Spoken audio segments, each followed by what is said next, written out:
বর্তমান সময়ে বিশ্ব উষ্ণায়ন একটি দুশ্চিন্তার বিষয়। প্রতিনিয়ত গ্রীষ্মের দাবদাহে সাধারণ জনজীবন বিপর্যস্ত। প্রতিটি মানুষের উচিত পরিবেশকে ভালোবাসা, প্রকৃতিকে সুস্থ রাখা।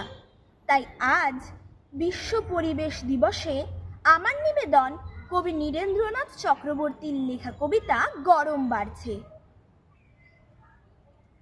গরম বাড়ছে, বেড়েই যাচ্ছে, বাড়তে বাড়তে শেষে আতঙ্ক হয় গরম মাপার যন্ত্রণা যায় ফেঁসে।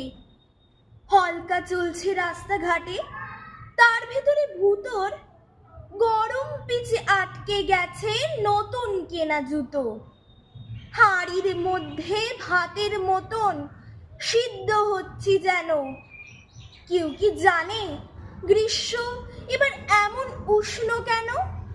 উষ্ণায়ন যে বিশ্ব জুড়ে খুলেছে হাল খাতা, তাই সকলের সঙ্গে জ্বলছে সমানে কলকাতা। সব পাহাড়ের মাথায় বরফ এই গরমে যদি শেষ হয়ে যায়, জল না পেয়ে শুকিয়ে যাবে নদী। সেই বিপদের কবল থেকে বাঁচতে যদি চাও, যার যতটা সাধ্য সবাই গাছ লাগিয়ে যাও। ধন্যবাদ।